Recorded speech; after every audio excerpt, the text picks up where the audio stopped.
Have you ever felt lonely? Have you ever thought about sharing your feelings, experiences, and thoughts with someone? Have you ever felt to be insignificant and cheap in front of others? Have you ever felt that even if you have the courage to express your feelings, to share your thoughts, nobody would understand or even care to understand? Have you ever indulged in escaping from this reality that is overcrowded with loneliness to an imaginary world where all your fantasies become true? Today, as we go through the love song of J. Alfred Prufrock, a remarkable modern poem written by Thomas Stearns Eliot, we shall see all of these feelings coming together to depict the loneliness in the modern world. So let us go then, you and I, to delve into the poem and try to understand it.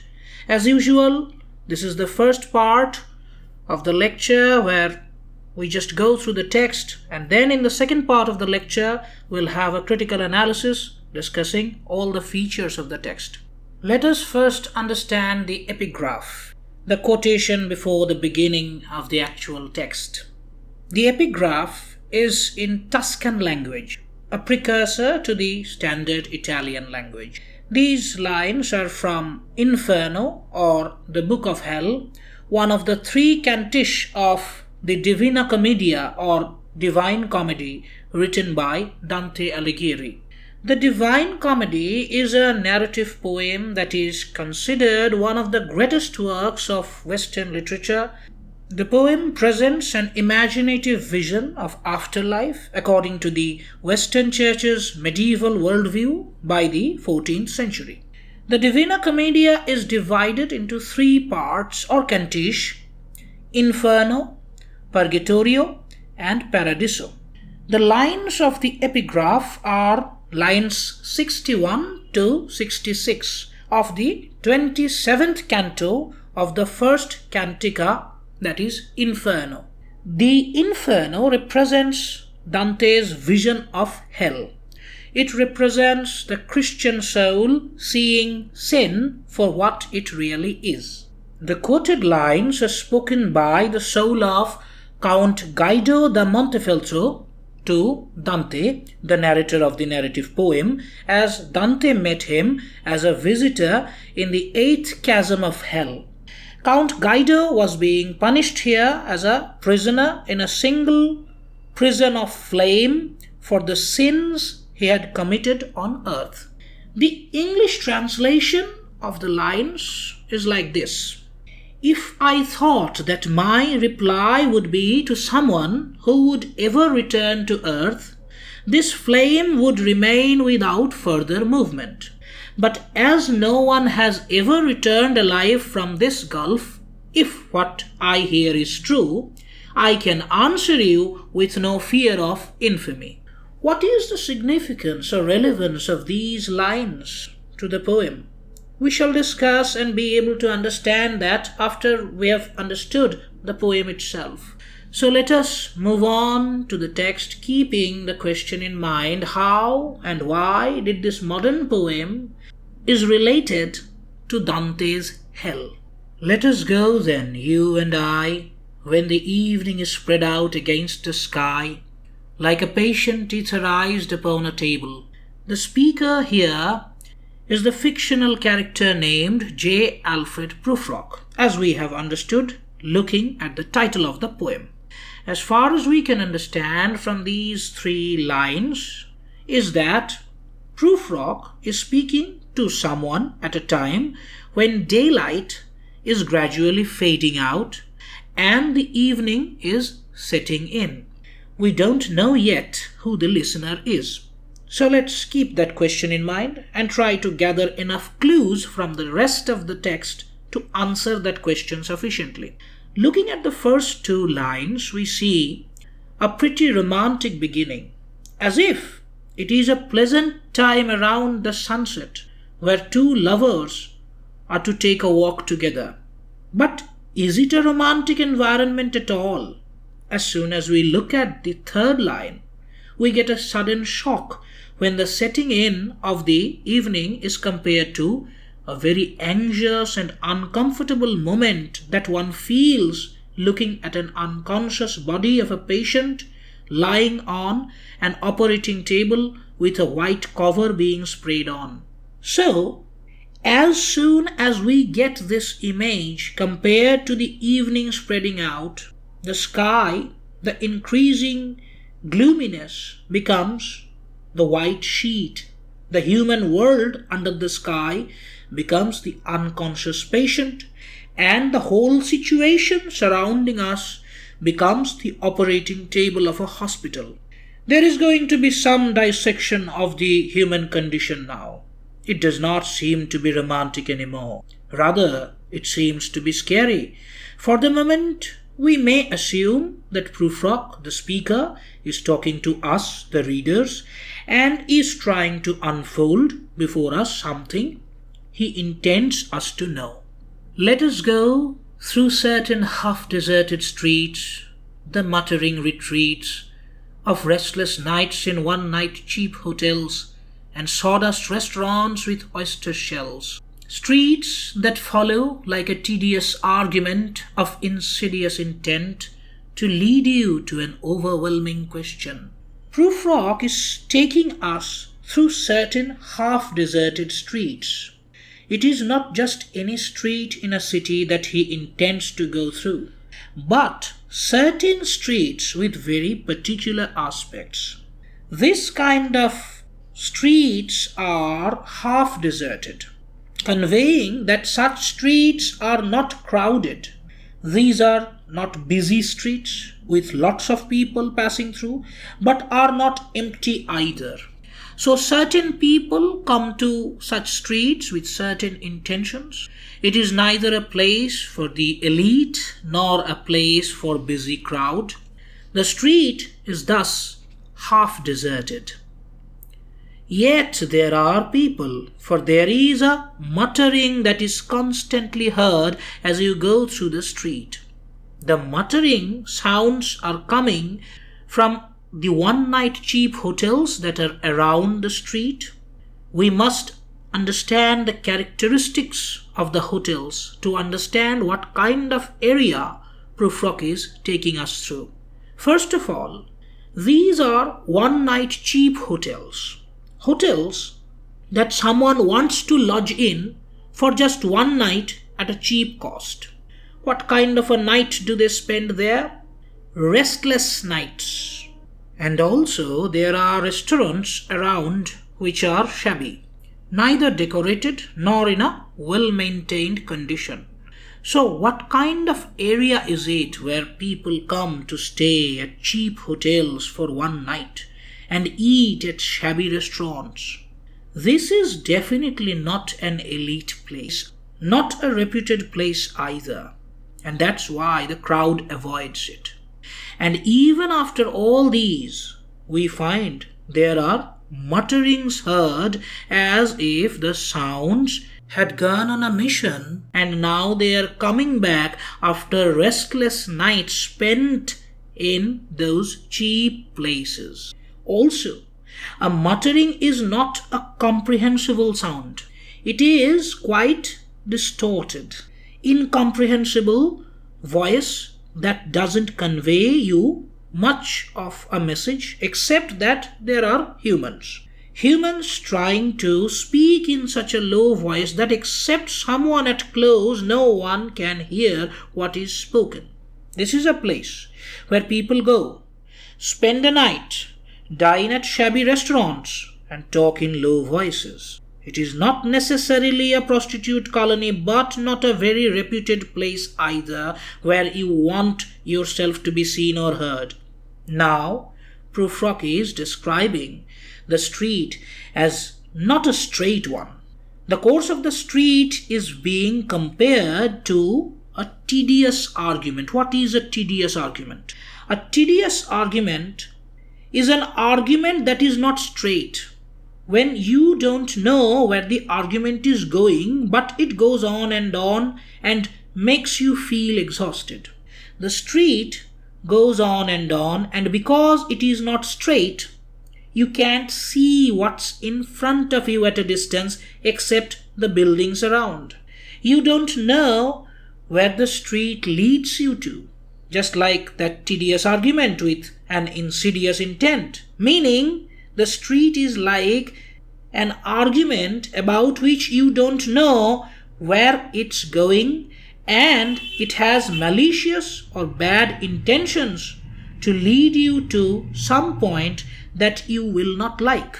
Once you have fallen into the trap of such an argument, you get bored, but you can't go back either. Because the argument is not straightforward.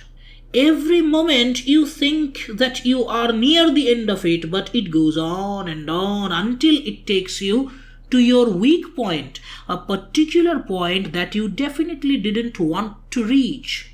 The street is compared to such an argument, and it leads you to an overwhelming question that Prufrock does not reveal before us at this moment, and keeps the suspense alive by saying, "Oh, do not ask what is it. Let us go and make our visit."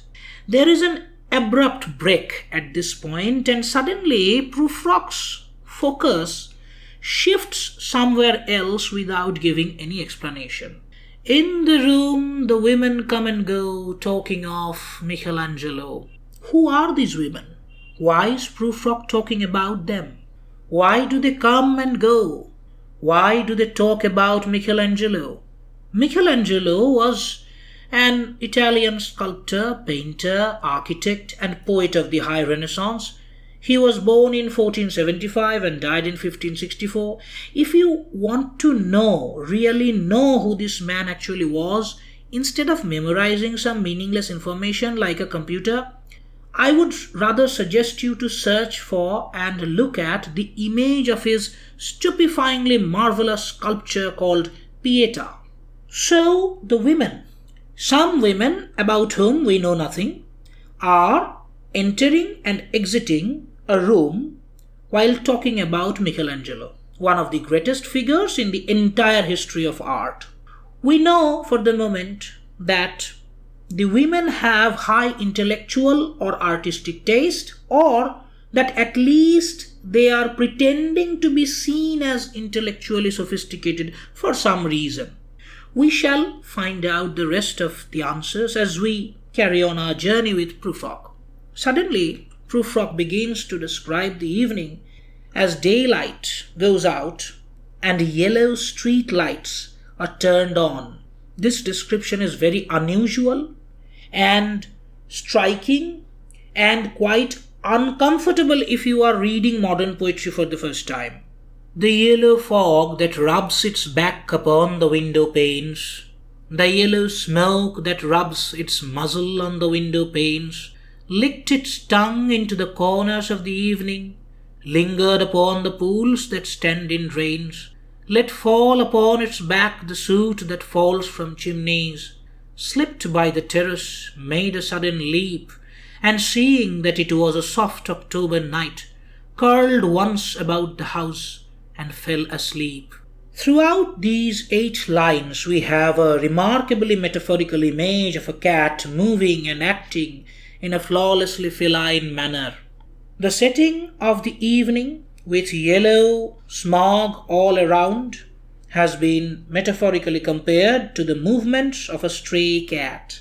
Due to the industrial smoke and the yellow street lights and the fog, the yellow smog is seen all around. This is not an evening of the Romantic Age. Instead, this is the modern times of the early 20th century. Too much smoke is produced throughout the day in the city by the industries, factories, businesses, crowded residential areas, and vehicles. As the evening comes, the air temperature begins to fall and the fog comes down. The smoke mixed with the fog comes downward as smog.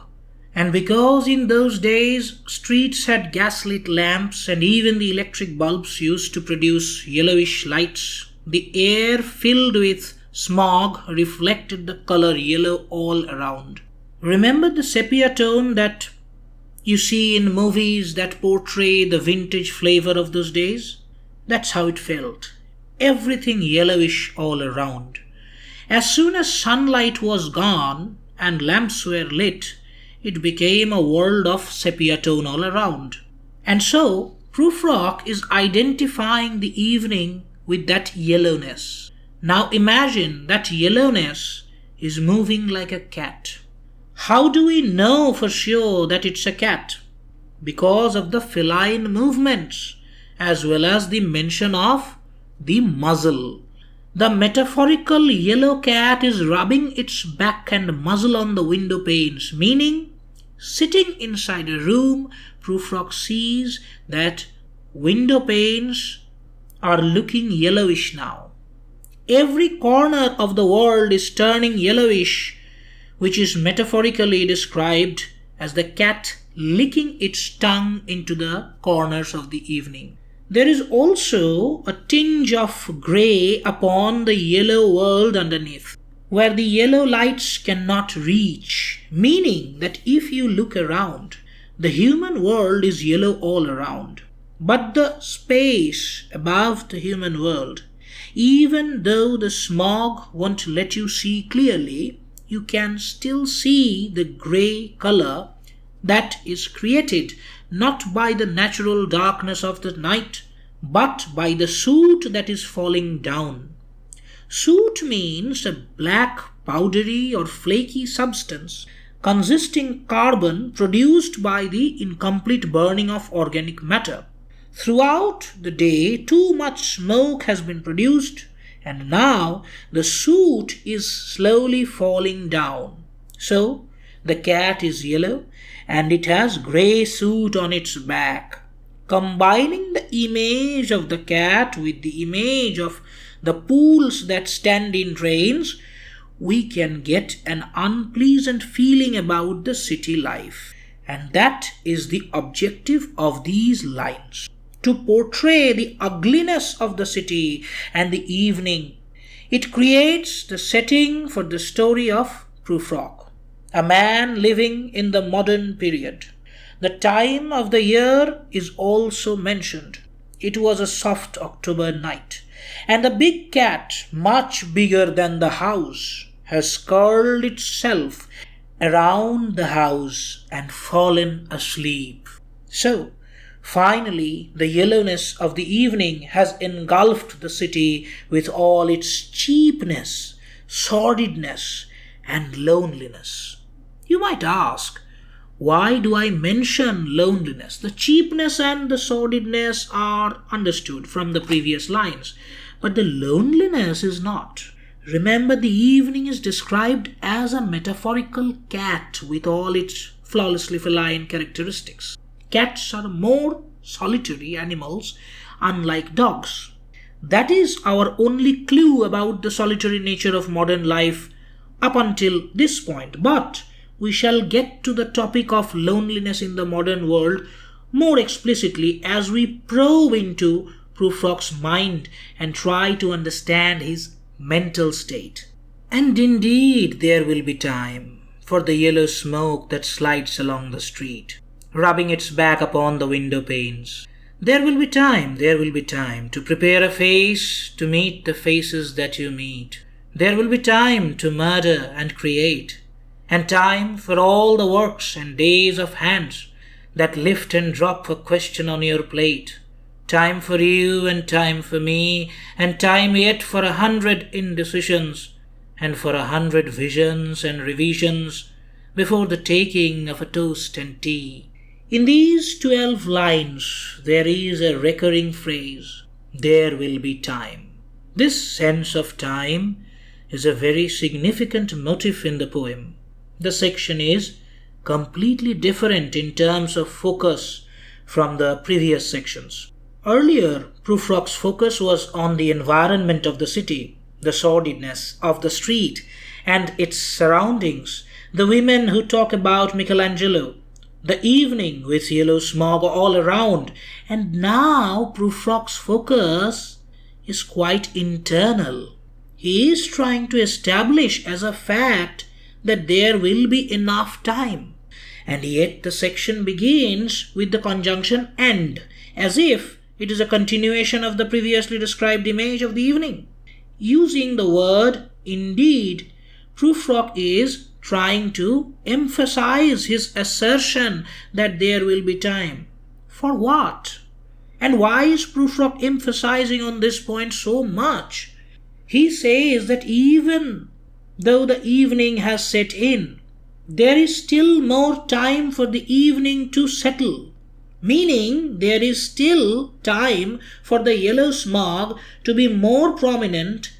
There is still enough time before the course of the evening ends. Now think about it. Do you say in the morning that there is enough time left in the morning? When the morning is already there, and you say that enough time is left before the morning is over, what does it mean? It either means that you have something to do, but because you intend to procrastinate, you say to yourself that there is nothing to hurry and there is enough time left. Or it may mean that you have an examination for which you are not prepared well and you know that there isn't enough time to prepare, but to pacify your own anxiety, to nullify your nervousness about facing the truth, you take the path of denial and say to yourself that everything will be all right and there's enough time left to manage the situation. So there may be two possible explanations here. That Prufrock is either a lazy, procrastinating person or a person suffering from anxiety for some reason and acting in denial. He repeats again and again that there will be time, but for what? To prepare a face to meet the faces that you meet. Think about yourself. Are you the same persona with the same attitude, attire, language, etc. in front of different people? For example, your parents, your friends, your teachers, colleagues, or strangers? Of course, you, the person inside, remains the same. But whenever you are in front of somebody else, the presentation, the outlook of that person changes. As if you are acting a certain part on stage for a certain audience. And that's why you, the person alone inside a closed room, is different from the personality that is seen by others. Now think of meeting someone. Don't you spend a lot of time before that meeting thinking about how you should look, how should you talk, and how you should behave with the objective of creating a certain impression on the other person's mind? You call it presentability, presenting oneself in front of someone so that they get an impression. But isn't it like an actor in the makeup room before appearing in front of an audience to create the impression of a king or a clown, neither of which he himself is in real life? As an actor prepares a face for one part and then again changes the face for another, we also do the same. Our real character, what is actually going on inside our minds, what we actually think or feel or do not understand, are kept hidden under the faces that we make to meet others. And that is how, under the process of presenting ourselves, our actual selves remain lonely inside. Every time an actor has to perform in a new role, he has to kill the previously played character within himself. The actor who played the role of a king has to obliterate all the kingly manners he once had to practice and then learn the manners of a clown, the new role that he is going to play next. So do we. In front of our parents, our friends, our lovers, we kill one character to play another. And none of those characters are our own true self. Because we focus on how the others would look at us and evaluate us. And this is why Prufrock says, to prepare a face to meet the faces that you meet. There will be time to murder and create. Clearly, Prufrock is expecting to meet someone. Prufrock says that there will be time enough for all the work needed to prepare for the meeting, to face the question. Prufrock's experience of life has made him aware that in such cases as he is now expecting to meet someone, he has to face a question. A question that is very serious and makes him nervous, but it is lifted by the days of hands and is dropped on your plate. As far as I can interpret this line, the days of hands refer to Prufrock's lifelong experience, where the hand is metaphorically representing what one does, and the days denote the memory of what one has already experienced. And that experience lifts a question and drops it on a plate, just like a waiter calmly drops the bill in front of you after you eat at a restaurant. There will be time. Time for you and time for me. Yes, we are still assuming that this you is us, as if we are accompanying Prufrock for the sake of understanding the text, but we still do not have a conclusive answer yet to the question, who is this you that Prufrock is talking to? Another crucial aspect of Prufrock's character is found when he mentions that there will be time for 100 indecisions and for 100 visions and revisions before the taking of a toast and tea.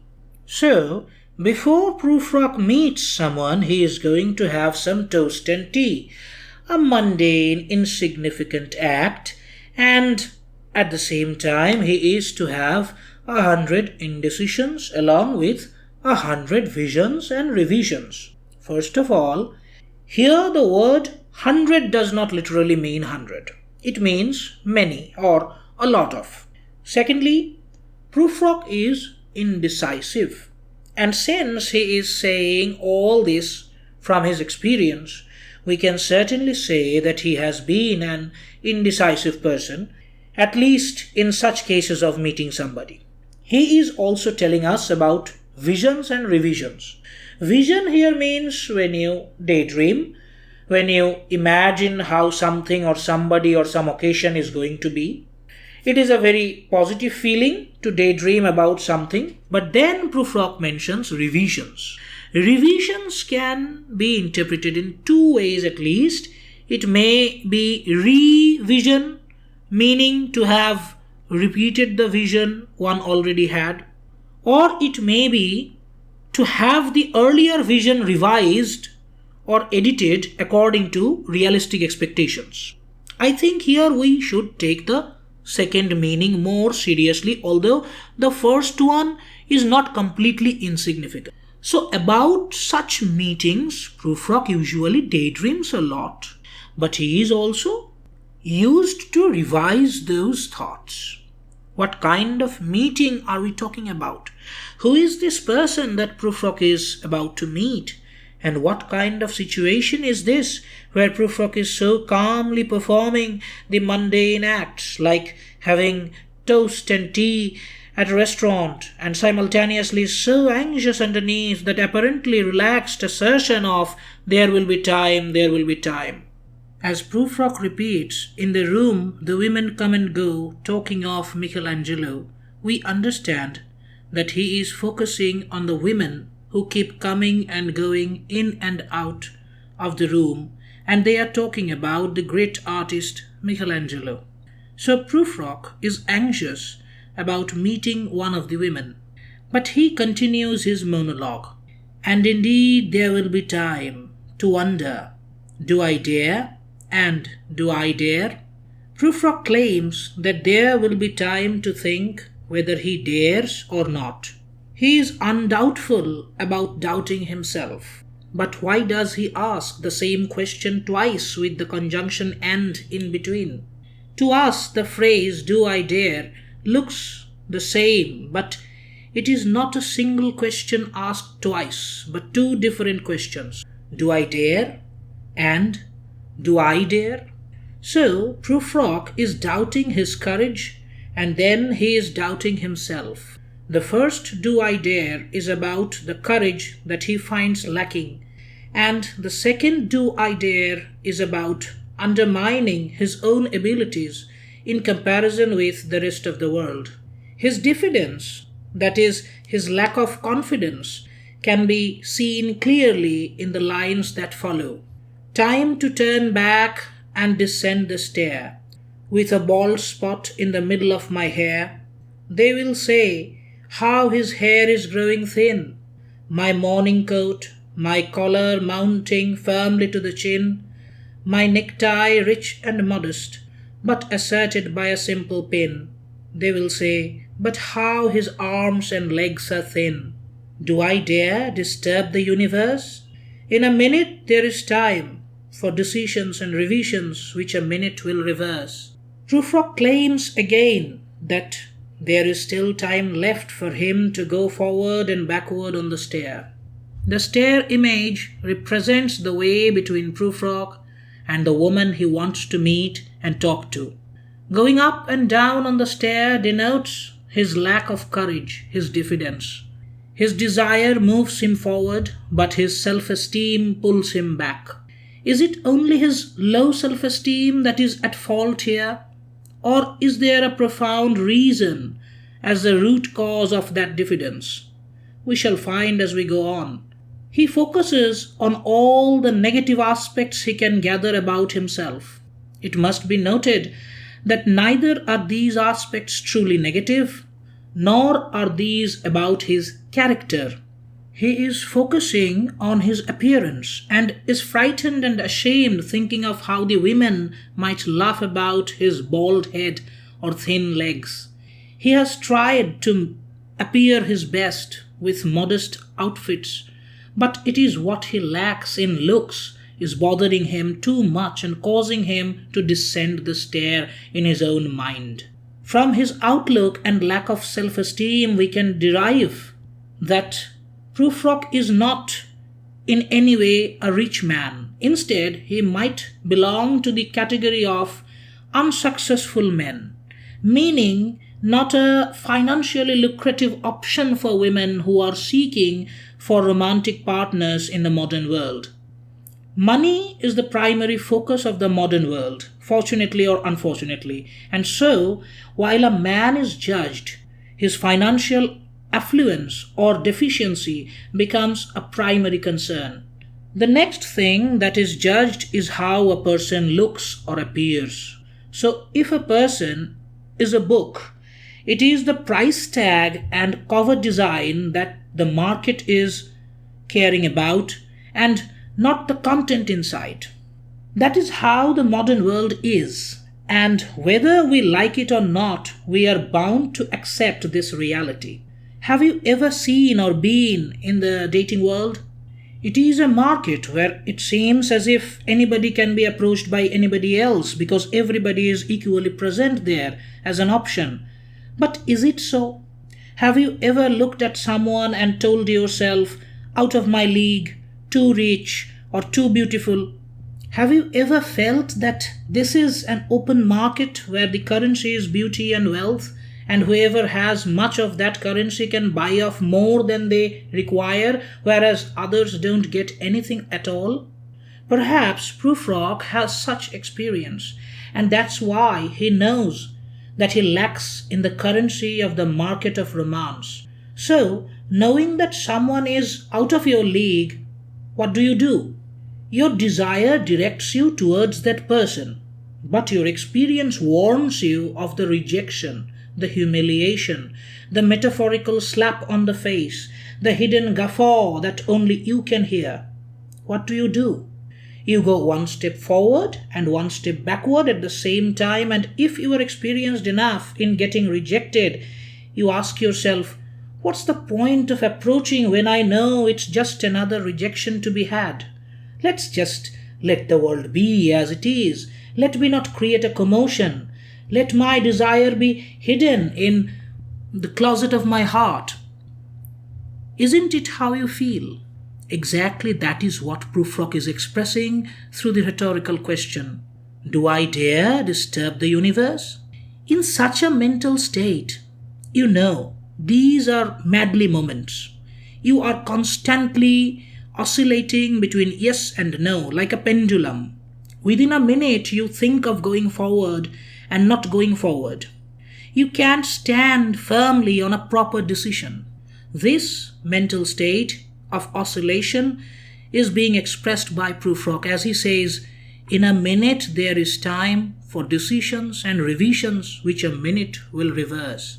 So, after all, Prufrock doesn't actually have a lot of time before him. But since he is suffering from so much turmoil in his head that even a single minute feels longer than usual, within the span of a minute he is making decisions and revisions. But why is Prufrock thinking so much? For I have known them all already, known them all. Have known the evenings, mornings, afternoons. I have measured out my life with coffee spoons. I know the voices dying with a dying fall beneath the music from a further room. So, how should I presume? Have you ever had a bad experience from a romantic pursuit? And after that bad experience, have you ever had the thought in your head, all the men or women are the same, as if you have known all of them already? This expression by Prufrock carries the same feeling. Of course, he hasn't known all the women in the world, but he has got enough experience from the past to make him feel so negatively. His experiences are metaphorically expressed as evenings, mornings, afternoons. Evening, morning, afternoon are different in terms of moods they generate within your mind, but they are parts of the same day.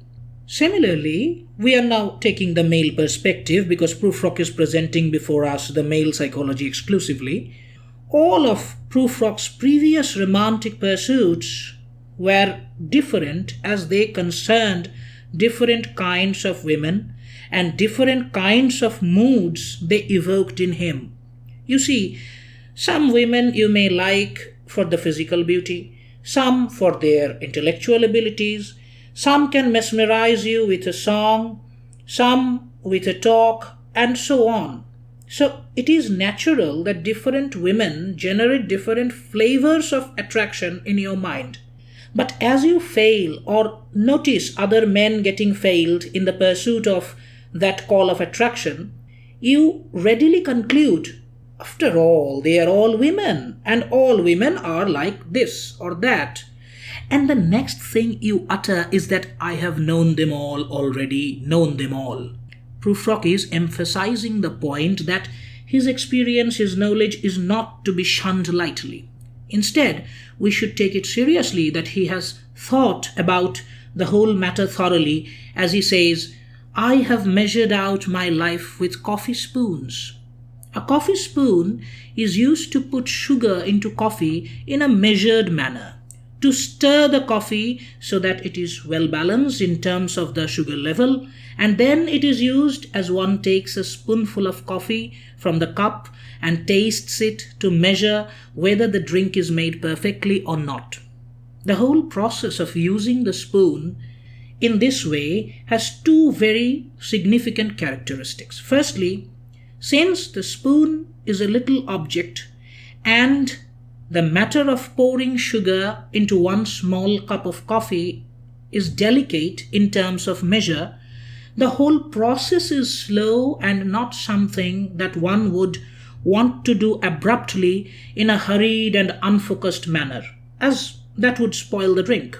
Secondly, it is something of a daily routine that you measure the sugar and mix it with the spoon if you are a tea or a coffee person. So, this image of measuring out life with coffee spoons signifies that Prufrock thinks about his life and the experiences he has gathered very thoroughly, delicately, carefully, slowly, and regularly as a daily ritual. And what has he measured out? What does his experience say? I know the voice is dying with a dying fall beneath the music from a further room. Prufrock knows how a voice, which has gathered some courage to present itself in front of a woman, suddenly falls with a dying fall. This is an image, an auditory representation of a situation where a man gets rejected or ignored or humiliated. Imagine you are listening to a voice that has gathered some courage and is trying to express the feelings of a man towards a woman, and suddenly in the middle of the expression, the voice goes on mute. As if in the middle of a song, one has turned the volume down to zero with sudden movement. How would you feel if you are listening to it with a sensitive mind? You can still hear the music that is coming from a farther room, but the voice that you could hear going smoothly a moment ago has abruptly vanished. What has happened? Did the woman laugh at him? Did the woman ignore the speaker and focus on something or somebody else? Did the woman insult him or reject him without letting him finish his sentence? We don't know. It is anybody's guess. All the possibilities are equally valid here. From the third person's point of view, Prufrock has experienced such moments, as far as he is telling us.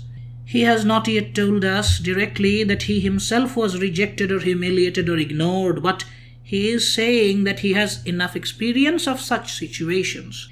And as if it is already known that he is not going to succeed in his romantic pursuit, he asks, how should he presume?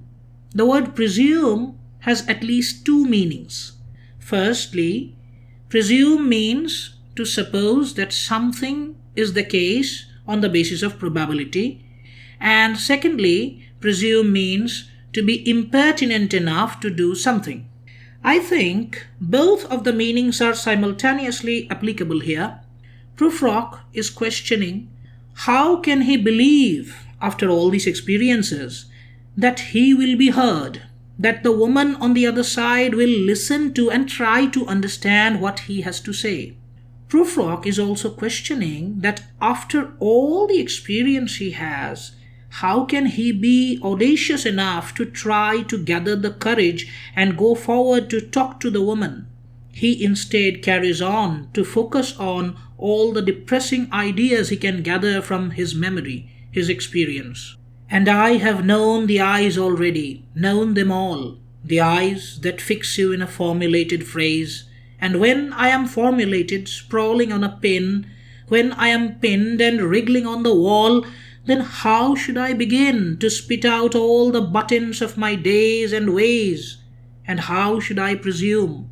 Here, the eyes are the eyes of women, and it is not literally about the eyes, but the metaphorical look with which women judge Prufrock. These eyes, according to Prufrock, fix you in a formulated phrase. If you have any experience of being friend-zoned, you would understand that women have a tendency of friend-zoning men without even knowing them thoroughly. And if they decide that a man is to be counted as a friend, even in their very first meeting, they intend to see him so for the entire lifetime. We, men, do not have such a policy. In our life, someone comes as an acquaintance, and with time and interaction, his or her position may easily change. Women judge men at the first sight, at least according to Prufrock, and they fix the man's position permanently. I just used the word friend zone as an example to make it easy for you to understand. Prufrock says, to fix you in a formulated phrase. I have explained what the word fix signifies here, and the formulated phrase can be anything that the woman has judged you to be. For example, you are a good friend, but I have never thought about you in that way. Or, you are a nice person, you can get anybody, but not me, etc. So, when you are fixed in such a formulated phrase, how do you feel as a man? The next image comes, as Prufrock says, I am formulated sprawling on a pin, when I am pinned and wriggling on a wall, etc. Imagine a lizard moving on the wall, gets suddenly pinned to the wall. It is not dead. It cannot move forward or backward, but because it is alive and trying to move while being pinned to a fixed position on the wall, it wriggles. It struggles to move, but all its struggle is futile because it has been pinned. Prufrock says that the formulated phrase, the phrase made up with a formula that is too common, is that pin, and the man is the lizard wriggling on the wall. Whatever the man does, he won't be able to change his position in the woman's mind. If he is a friend in the beginning, he is going to remain as a friend for the rest of his life. If he is taken as a cheap or unworthy or a casual guy on the very first appearance, he is going to remain in the same position forever. At least Prufrock thinks so, and I suppose many of us have experienced this. There is no promotion in this job. First judgment is the last judgment. Prufrock asks, if he is fixed onto a certain formulated phrase, as soon as he meets a woman, how can he begin what he has to say? If I am taken as a casual acquaintance, how can I even begin to express my serious self? What does Prufrock want to share? He wants to spit out all the buttons of his days and ways. Here we need to understand the metaphorical image of buttons first. Buttoned means that end of a cigarette which is thrown away once the tobacco is consumed.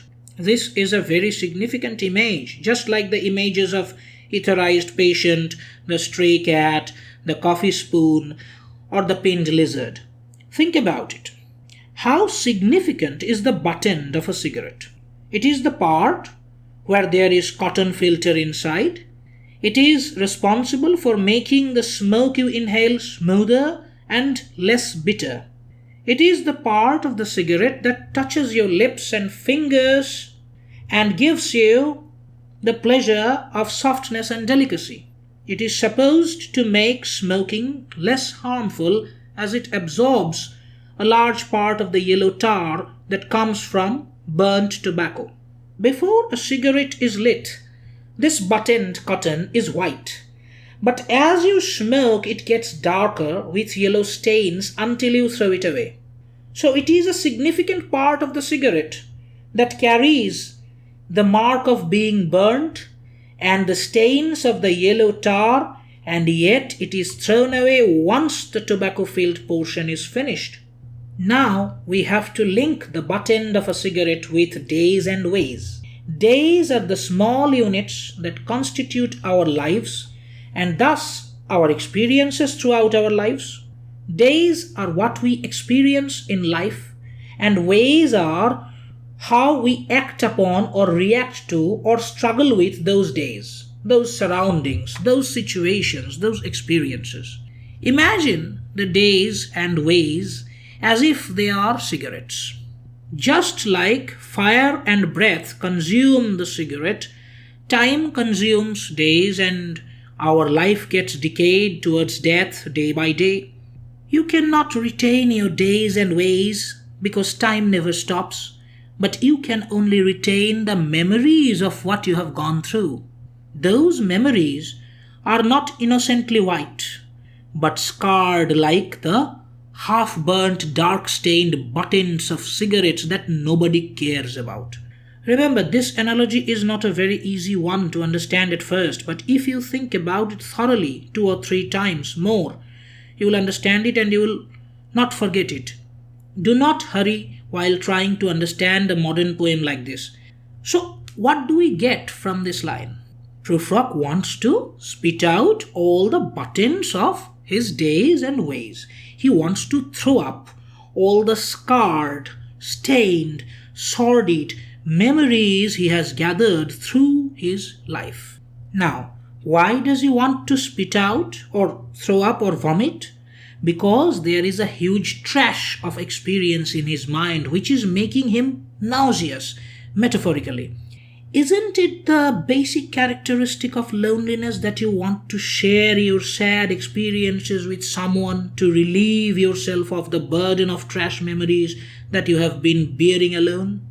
Prufrock, in his lonely life, is seeking to relieve himself of such burdens.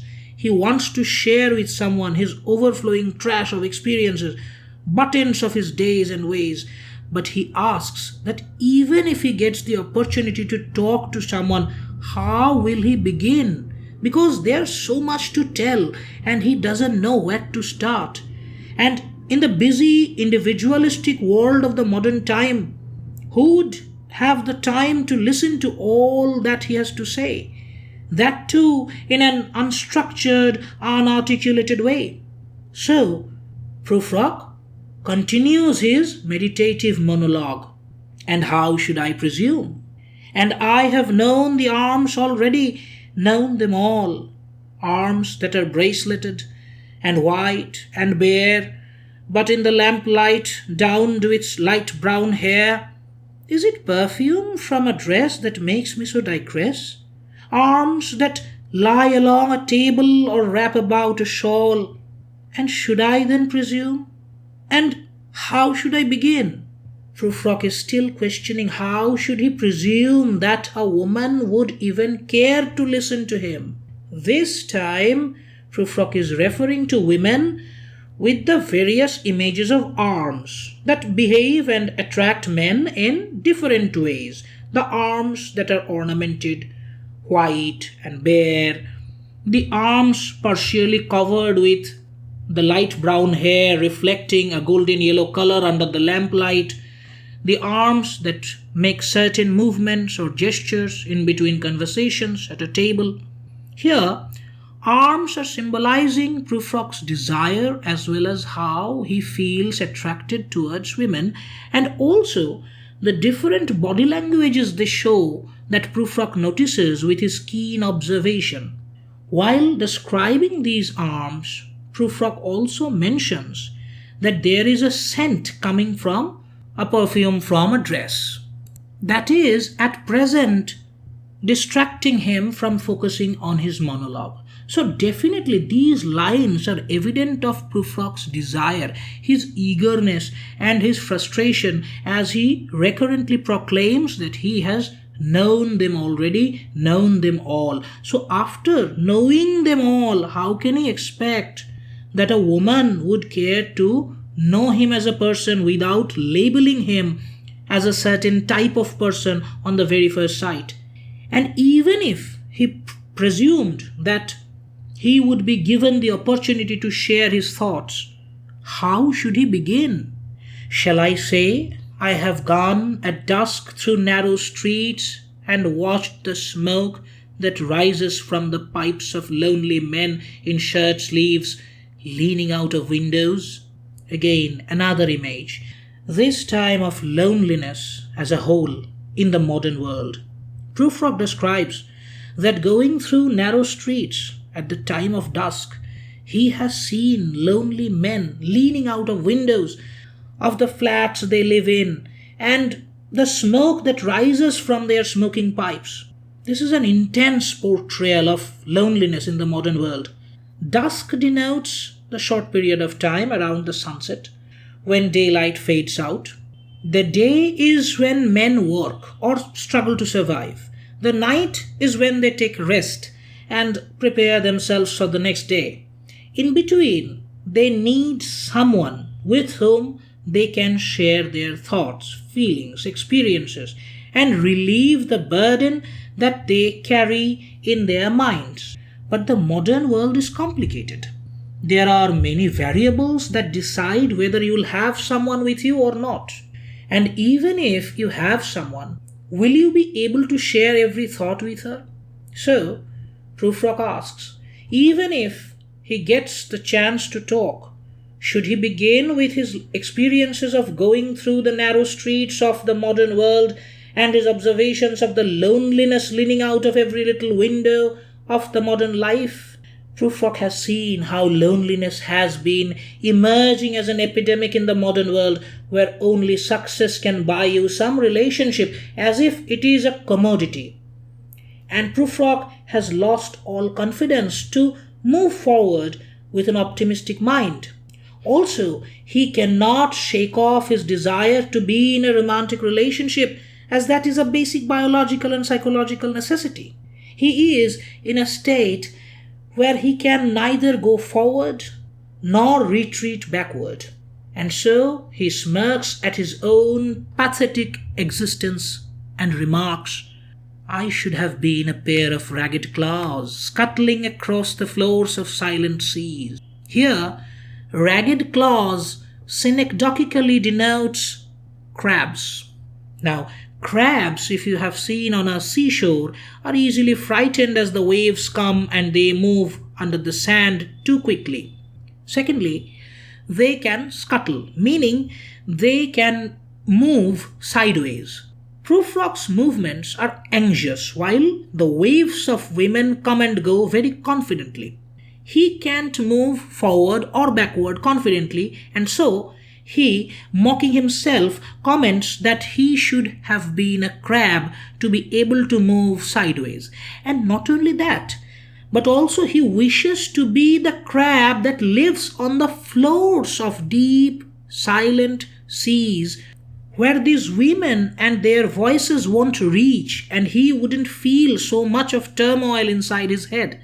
In short, Prufrock is quite clearly wishing to escape this human world, where there is desire pulling in one direction and diffidence pulling in the opposite. He cannot take it anymore.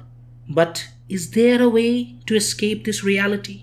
And the afternoon, the evening sleeps so peacefully, smoothed by long fingers, asleep, tired, or it malingers, stretched on the floor here beside you and me.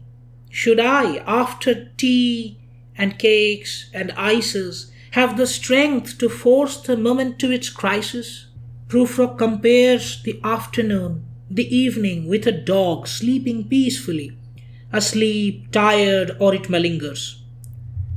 The evening is so quiet and peaceful, as if it is resting like a dog stretched on the floor. In this peaceful moment, should Prufrock, after having a gentle evening meal, force the moment to its crisis? Should he be courageous and force himself to move forward and approach the woman he desires to talk to?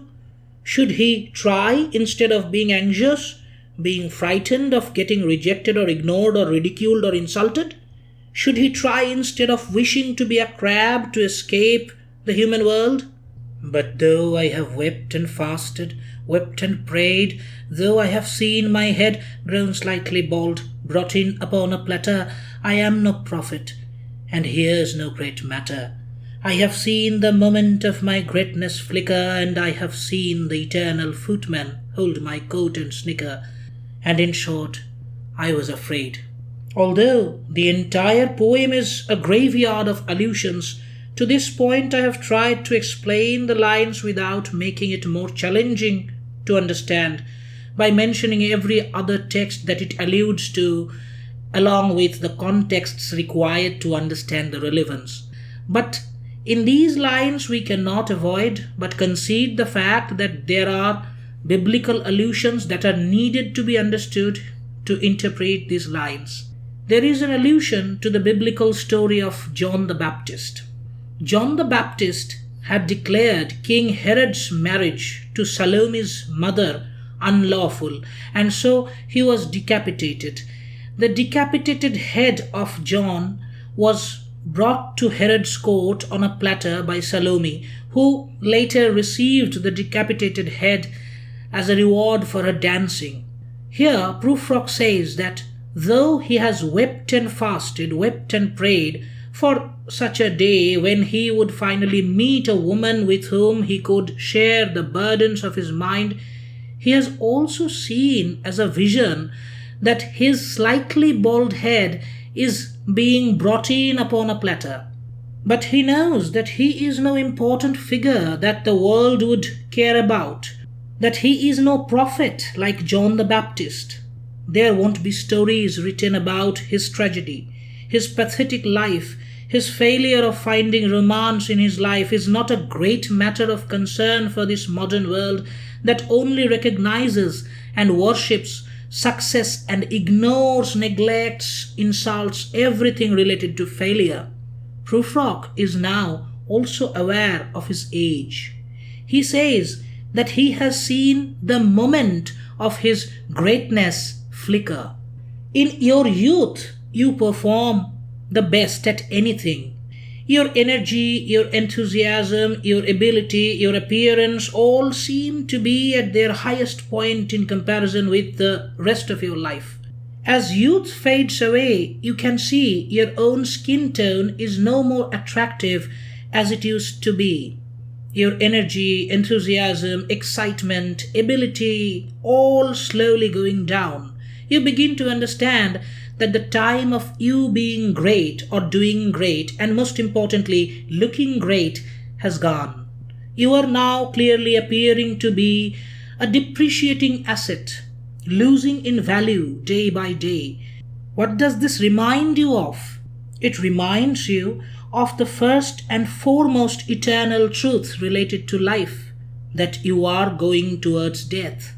When Prufrock says of greatness flickering, he means that now his body has already started to show that he is not a young man anymore.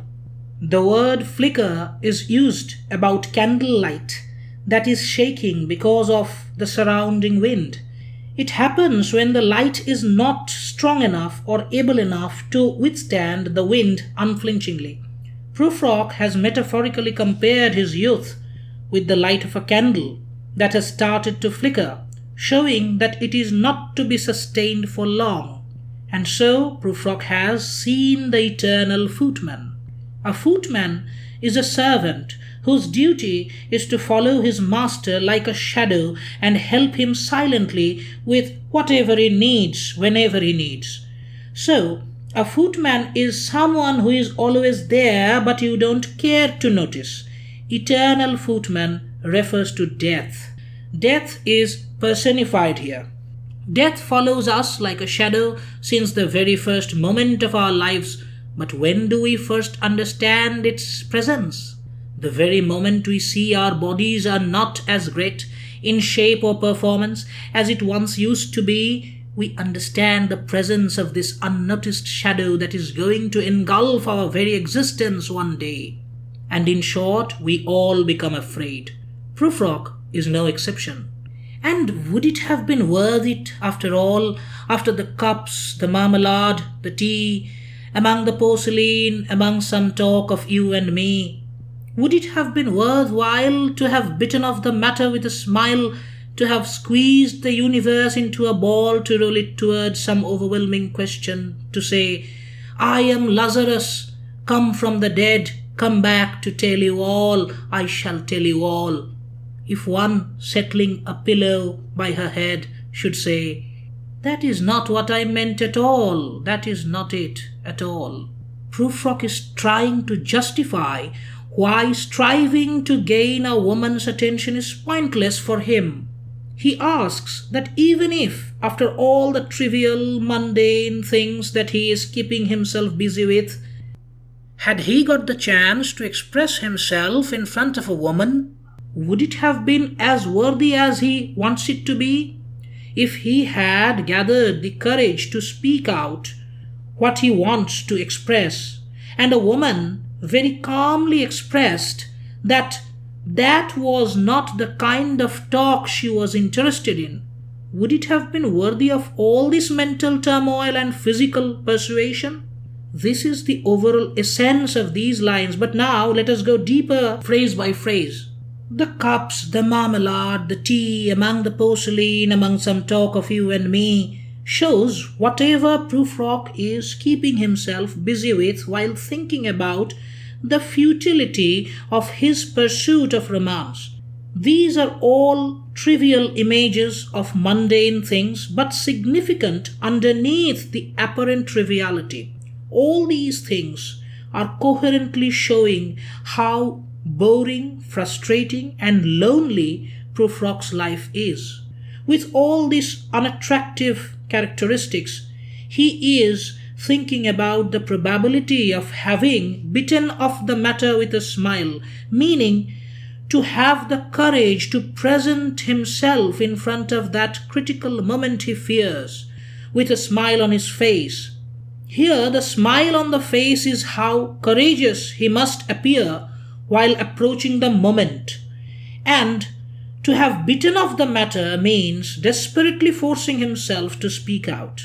The next phrase, to have squeezed the universe into a ball, denotes to have the courage to force himself to move forward with his expression, subduing the thoughts regarding the universe. Here, universe means what the other person would think, etc.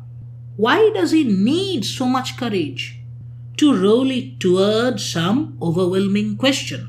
He wants to speak his mind out, seriously, thoughtfully, and frankly. He wants to speak as if he is Lazarus. Now, who is Lazarus? This is another biblical allusion which is unavoidable for us to understand the meaning of this line. There are two Lazaruses in the Bible with two different stories. One Lazarus was brought back to life by Christ after being dead, but he did not reveal what he had experienced after death. The second Lazarus was a poor man who after death went to heaven, while a rich man who knew him went to hell.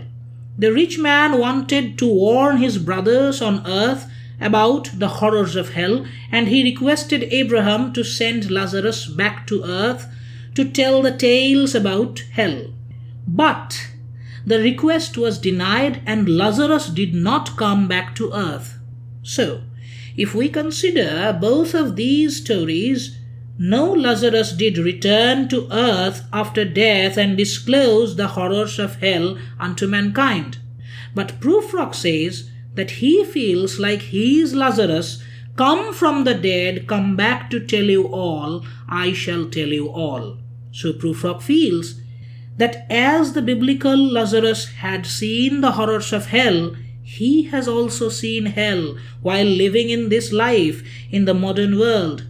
Only difference between him and Lazarus is that when Christ brought Lazarus back to life, everyone around was eager to know what he had to say about his experience of afterlife, and he didn't tell anything. Whereas here is Prufrock, who wants to talk about the hell he has experienced in life, but no one would care to listen. They would simply be in their own comfort zone, settling a pillow by her head, and show no interest in such depressive depiction of reality, because that is not what they are interested about. The modern world is running after whatever is bright, ostentatious, in today's terms, whatever is trending, whatever is viral, not after whatever is truthful, whatever is real. Even sexual pleasure is easy to find in this world, but that doesn't mean there will be mental connection or communicative satisfaction in it. And would it have been worth it after all? Would it have been worthwhile after the sunsets and the dooryards and the sprinkled streets, after the novels, after the teacups, after the skirts that trail along the floor, and this and so much more? It is impossible to say what I mean, but as if a magic lantern threw the nerves in patterns on a screen, would it have been worthwhile if one settling a pillow or throwing off a shawl and turning toward the window should say, "That is not it at all, that is not what I meant at all"? The same question is continued.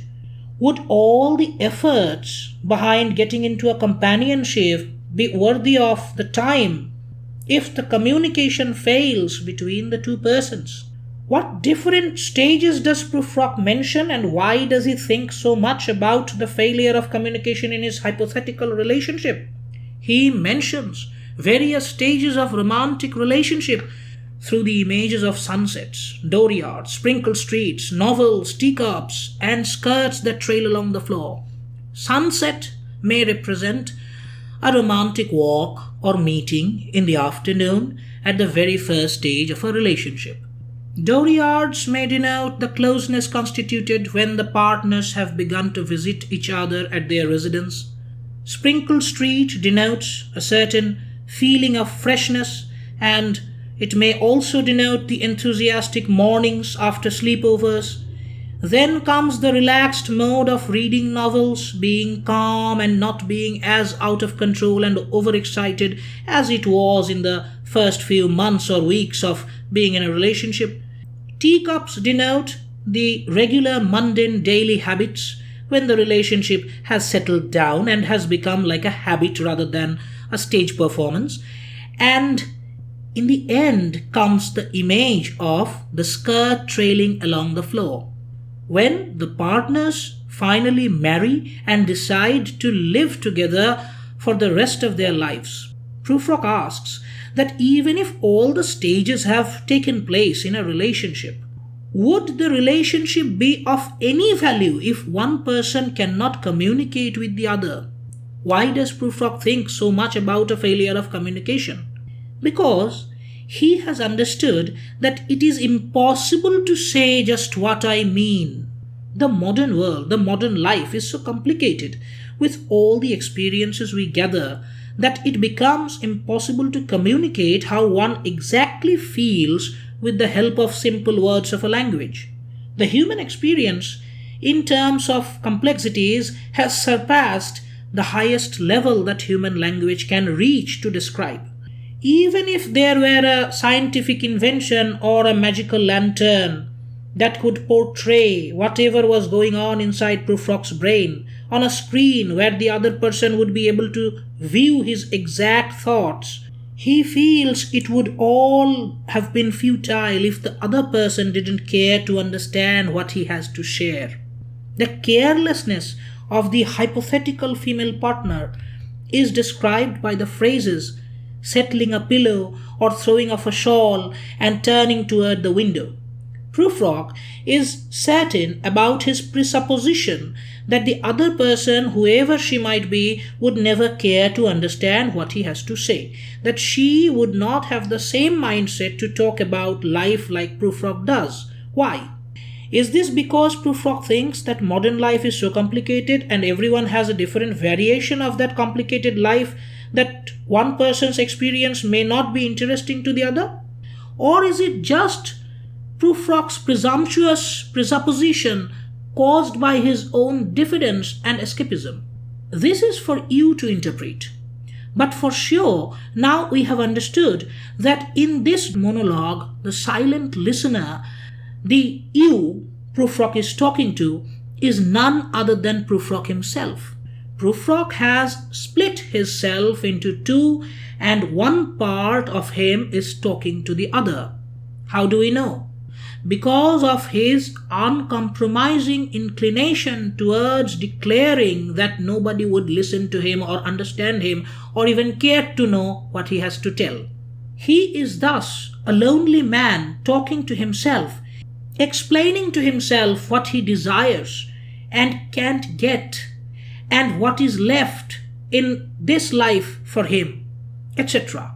Now that we know that Prufrock is alone and everything we just read is going on inside his head, now that we know that his focus is on the women who come and go talking of Michelangelo, now that we know that the overwhelming question that unnerves Prufrock is, do I dare and do I dare? Now that we know that he intends to rationalize his lack of confidence through so many words after mocking himself to be scuttling like a crab, we might accuse him of being a fellow who suffers from indecisiveness, seeks escape, and isn't firm enough to act. But is this indecisiveness enough as a tragic flaw that we may consider him to be a tragic hero like Hamlet? Is Prufrock as heroic a character as Hamlet? No, I am not Prince Hamlet, nor was meant to be. I am an attendant lord, one that will do to swell up progress, start a scene or two, advise the prince, no doubt, an easy tool, deferential, glad to be of use, politic, cautious, and meticulous, full of high sentence, but a bit obtuse, at times, indeed, almost ridiculous, almost at times the fool. One of Shakespeare's greatest tragedies is Hamlet, in which the tragic flaw, or hamartia, of the tragic hero were indecisiveness and procrastination. Prince Hamlet had the tendency to overthink situations. His indecisive and overthinking nature prevented him from taking decisive actions. Here, Prufrock knows what he is to be accused of, his similarity with Hamlet in terms of having the same characteristic flaws. Actually, since we know now that Prufrock is talking to himself, or rather one part of his self is speaking to another part, we can understand it is not the world outside that is accusing Prufrock of being indecisive, but it is him accusing himself silently, and that is why the speech comes as if defending himself from his own critique of himself. And even in that defense, he cannot truly defend himself, but portrays his own pathetic existence in a quite depressive yet deliriously mocking way. He says that he knows very well that he cannot be compared with a great tragic hero like Prince Hamlet, and he was not meant to be the protagonist of his own life. What does he mean by this? His life is not the focus of the universe. If all the world's a stage and all the men and women merely players, he is not the protagonist of this play.